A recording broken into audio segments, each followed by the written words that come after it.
Ini Bang Zulfan, jadi tingkat kemiskinan di Jawa Tengah benar apa yang disampaikan, kita itu termiskin di antara Pulau Jawa. Iya. Kita bisa menang hanya sama Jogja. Jadi angka kemiskinan itu 9,58.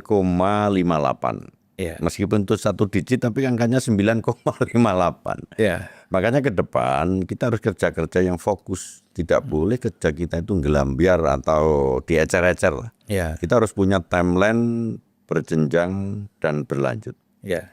Artinya kita dengan bupati wali kota itu harus sinergi. Terutama kita harus mulai integrasi dengan pemerintah pusat, programnya apa. Kita jabarkan dan kolaborasi dengan para bupati wali kota sampai ke tingkat desa. Iya.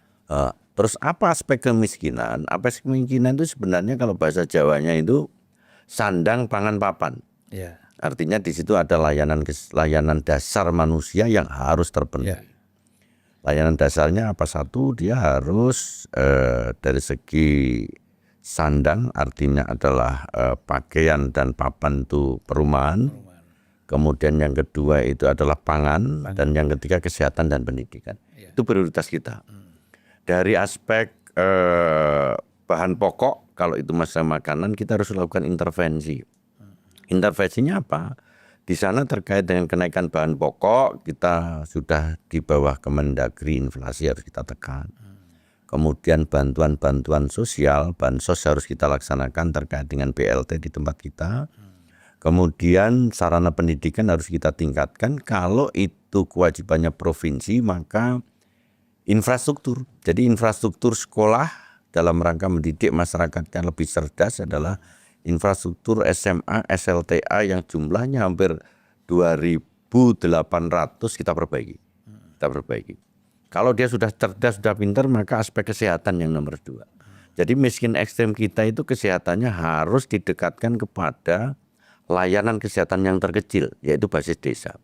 Makanya kita punya program, ini sudah 6 kabupaten selama saya jabat, saya dekatkan pelayanan kesehatan kita di basis desa. Jadi dokter spesialis itu saya dekatkan ke sana untuk upaya pencegahan. Jadi masyarakat kita itu kita cek di desa-desa terkait dengan TBC yang program pemerintah, kemudian stunting, kemudian banyak program-program yang di desa itu yang masyarakat tidak pernah terjangkau. Adanya kan di kecamatan yaitu puskesmas ya. Puskesmas pembantu yang di desa dari 8.720 itu kita dekatkan ke sana. Kalau dari aspek kesehatan sudah, maka yang ketiga adalah swasembada yaitu pangan. Jadi pangan kita harus kita tingkatkan. Jawa Tengah itu menjadi lumbung pangan nasional yang kedua setelah Jawa Timur. Jadi target 11 juta ton kita itu bisa terpenuhi bulan Januari sampai April kemarin itu 731.000 hektar di Jawa Tengah kita tanam. Dan hasilnya 4,9 juta ton. Artinya kalau nanti akhir tahun kita mampu untuk memenuhi lumbung pangan nasional, saya pikir cukup itu bisa mengatasi kemiskinan. Iya. Dan nggak perlu impor lagi ya. Oh, nggak perlu impor. Ya, jadi itu kan dari dulu persoalan kemiskinan ini kan memang belum selesai ya. Ya mudah-mudahan 5 tahun ada progres lah. Selesai semua kan belum tentu bisa Pak ya. Jadi tapi progresnya ada ya. Progresnya ada Pak. Tahun pertama 2025 itu semua saya genjot infrastruktur. Dari mulai provinsi, kabupaten, kota, desa itu infrastruktur jalan, kemudian infrastruktur sumber daya manusia, kemudian infrastruktur sekolah dan infrastruktur kesehatan itu full untuk kegiatan 2025. 2026 swasembada. 2027 nanti terkait dengan teknologi terus berjalan. Jadi kerja kita itu fokus tidak tidak bias. Iya, tidak acak ya. Ya, tidak acak. Jadi apapun kegiatannya di seluruh kabupaten kota desa infrastruktur bareng. Jadi dia akan nampak. Demikian Pak. Jadi mulai dari desa. Mulai dari desa. Ya, kan kebanyakan orang kalau sudah menjadi gubernur yang penting main di kota. Kenapa? Karena 5 tahun lagi kalau dia mau maju, cukup elit aja yang didekati. Ya kan? Elit ini yang menentukan kan. Tapi kan kalau kita mulai dari desa kan rakyat yang bergerak, kemudian ada istilah dulu kan desa kepung kota kan. Ya, teori Sung Yu. Iya, desa kepung kota. Tapi kan bukan dalam rangka itu. Ini kan dalam rangka program. Betul. Itu ilustrasi aja tadi. Kadang-kadang penonton suka terjebak juga ya. Iya. Ya, jadi selain itu apa Pak program? Yang Kalau infrastruktur seperti jalan tol apa itu kan program pusat ya. Ya. Ada BUMN dengan pemerintah pusat itu kan program. Nah saya melihat ya Pak, saya juga rajin keliling Jawa Tengah. Sebenarnya kalau kita bicara tingkat dari hubungan dari desa ke desa, satu ke desa yang lain itu kan jalan sudah cukup bagus ya. Saya nggak mau bandingkan dengan dengan satu provinsi di Jawa Barat ada gitu, saya nggak mau bandingkan. Tapi saya hanya mengatakan bahwa cukup memadai lah, cukup bagus untuk di Jawa Tengah. Nah ini kan mungkin perlu dipertahankan. Nah program-program lain apa yang menurut Bapak menjadi prioritas? Yang pertama adalah pemerataan pembangunan ya. Jadi artinya pemerataan pembangunan itu apa sih yang dilakukan daerah Pantura dengan Pansela sudah beda. Daerah Pantura itu dari mulai Brebes sampai Rembang itu ada jalan nasional tol. Kemudian proyek-proyek vital nasional ada di sana dari mulai KITP Batang, KIP Kendal, kemudian Sayung, semuanya ada di daerah Pantura. Sementara selatan itu belum ada pemerataan. Sehingga ke depan investor-investor kita itu akan kita lakukan pemerataan membentuk KITP atau KIK di wilayah-wilayah selatan. Termasuk infrastrukturnya nanti akan kita tembuskan dari mulai Brebes sampai dengan Banyumas. Kemudian dari Pemalang sampai Banyumas, kemudian Wonosobo sampai Banjarnegara. Sehingga konektivitas antara selatan dan utara akan timbul adanya suatu pemerataan pembangunan. Kita tidak pengen daerah itu terjadi ada yang deviasi sehingga tidak terjadi ada pemerataan pembangunan. Itulah ke depan kenapa 2025 itu infrastruktur maka semuanya arahnya ke sana. Kemudian yang kedua, dalam rangka swasembada pangan itu tidak cukup. Masyarakat itu hanya tanya PSN proyek nasional itu ada embung, ada danau. Tetapi kita belum menyiapkan saluran sekunder primer. Maka kita genjot itu sehingga mempertahankan itu lebih susah daripada mencari Pak. Untuk lumbung pangan nasional itu. Jadi kita tidak pengen tidak hanya nomor 2 setelah Jawa Timur untuk lumbung pangan nasional. Kita kalau perlu nomor 1. Kita genjot itu Pak. Dan masyarakat desa itu kan tidak tahu Pak. Oh ini kewajibannya provinsi, ini kewajibannya nasional, kewajibannya kabupaten. Taunya infrastruktur itu apa? Nah itu kita genjot. Pokoknya ini urusan pemerintah daerah ya. Pemerintah daerah. Termasuk itu tadi investasi Pak. Karena yang saya sampaikan awal bahwa PAD atau APBD kita itu hanya 15% untuk Mbak. Yang 85%.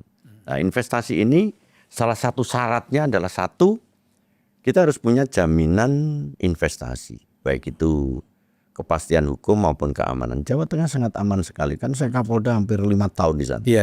Jadi menarik sekali bagi jaminan keamanan investasi, ketertiban dan kepastian hukum.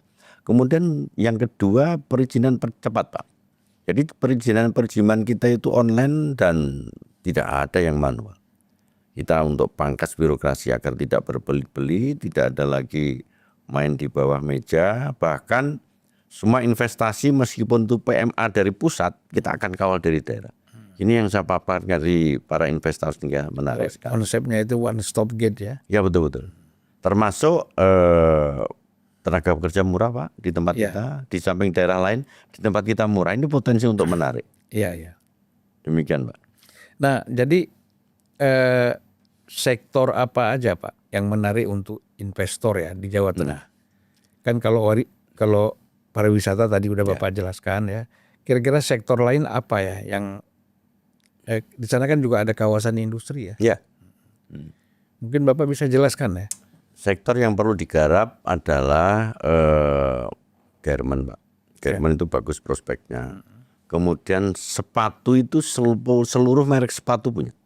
Jadi bagian kaki itu di Jawa Tengah investasinya paling banyak. Garment masih menarik.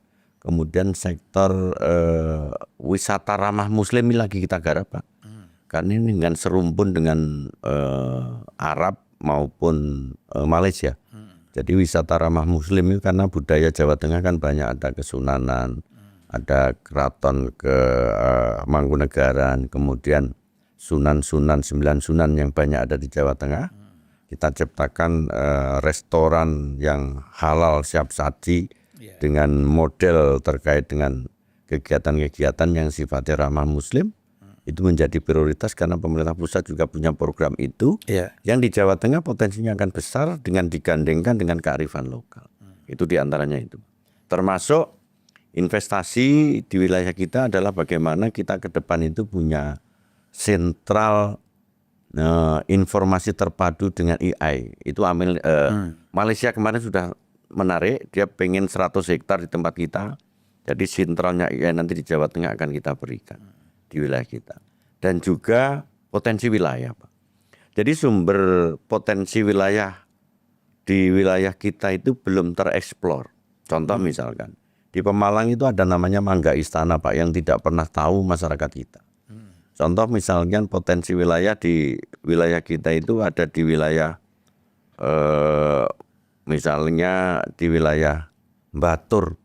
Batur itu perbatasan Wonosobo. Kentangnya itu internasional, lebih besar dari kentang Amerika.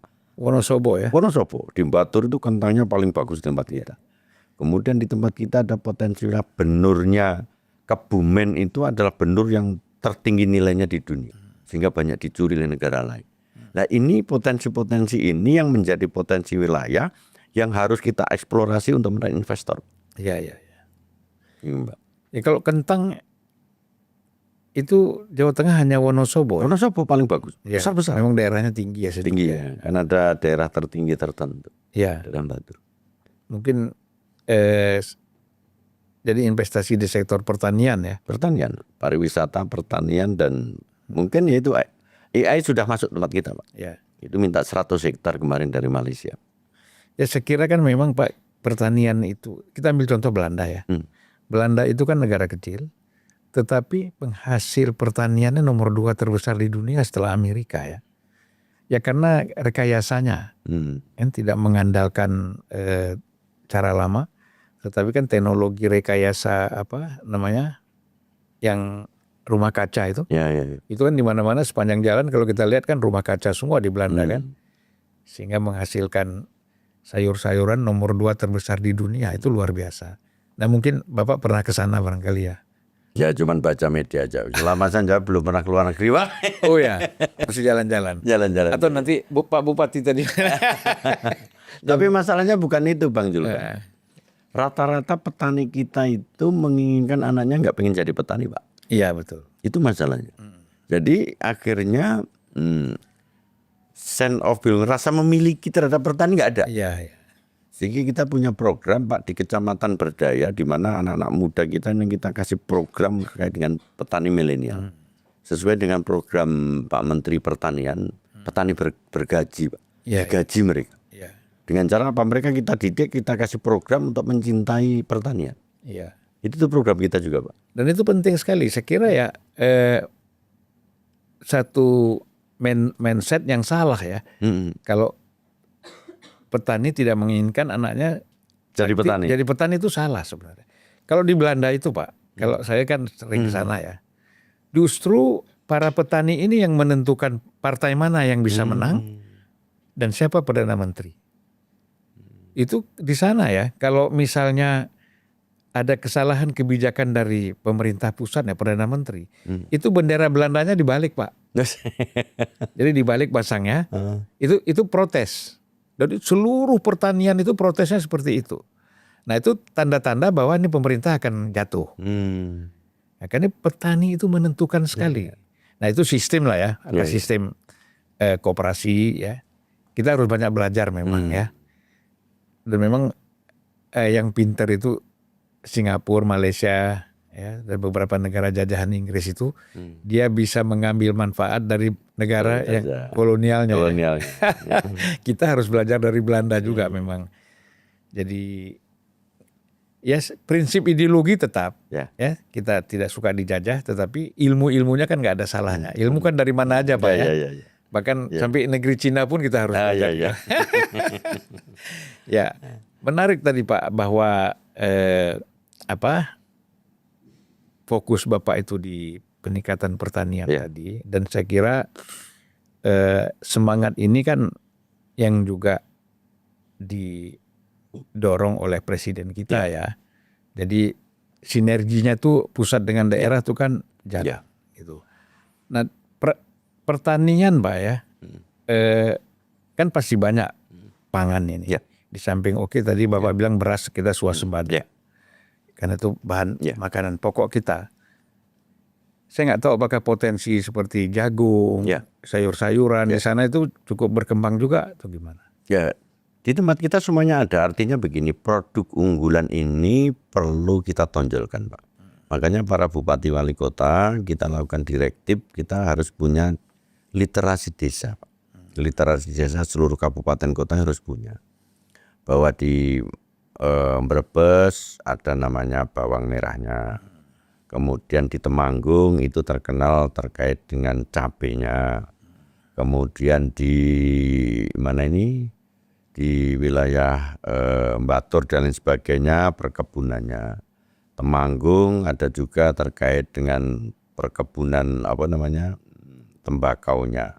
Termasuk daerah-daerah lain. Kemudian Jepara dan sekitarnya pengrajinnya. Kemudian Juwana ke sana itu terkait dengan nelayan.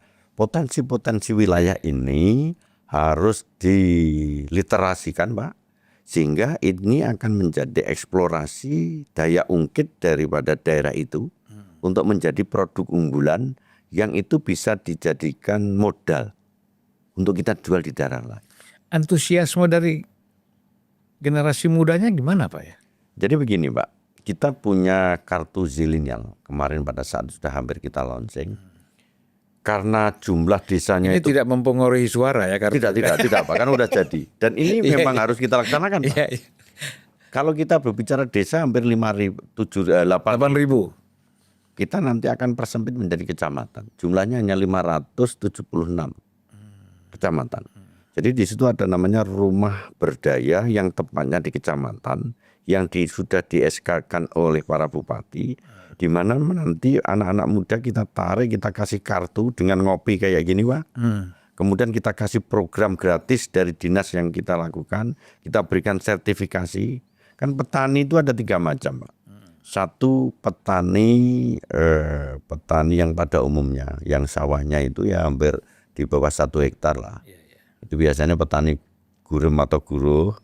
Yang itu ketergantungan terkait biaya nanam untuk biaya biasa. Yang kedua petani perkebunan yang terikat dengan hasil panen. Kalau jagung itu nanti untuk pakan, kalau tembakau perkebunan itu adalah untuk bahan rokok. Dan yang ketiga ini yang akan kita tawarkan pada generasi muda kita. Namanya petani sukaria lah. Jadi dia bisa menciptakan petani-petani yang hobi yang menciptakan lapangan kerja bagi dia sendiri. Contoh terkait dengan petani berkebun durian montong, itu kan spesialis tersendiri. Durian musangking, kemudian petani yang dia ikan yang tertentu. Jadi bagaimana dia punya hobi, bisa menciptakan lapangan pekerjaan dia sendiri, terus dia bisa menentukan harga sendiri, dan dia tidak ketergantungan kepada ladang atau tempat. Yaitu kita ciptakan. Lah ini dinas yang mengampu Pak. Dan dia akan menarik karena anak-anak muda kita itu lebih banyak hal-hal yang sifatnya praktis dan lebih berkreasi daripada bapak-bapaknya petani-petani yang tradisional Pak. Iya. Artinya ada daya tarik dan metode-metode yang mereka kembangkan sendiri ya. Betul. Ya itu kan sebenarnya spesialis ya. Betul. Dan itu lebih menarik Pak. Dan mereka senang Pak kita kasih program itu. Apalagi kalau dia sudah menghasilkan produk itu akan digaji oleh Mentan, Kementerian Pertanian. Kalau nggak salah nilainya 10 juta, itu menarik sekali. 10 juta per per orang Oh, per bulan. per bulan. Waduh. Jadi itu menarik sekali. Iya, iya.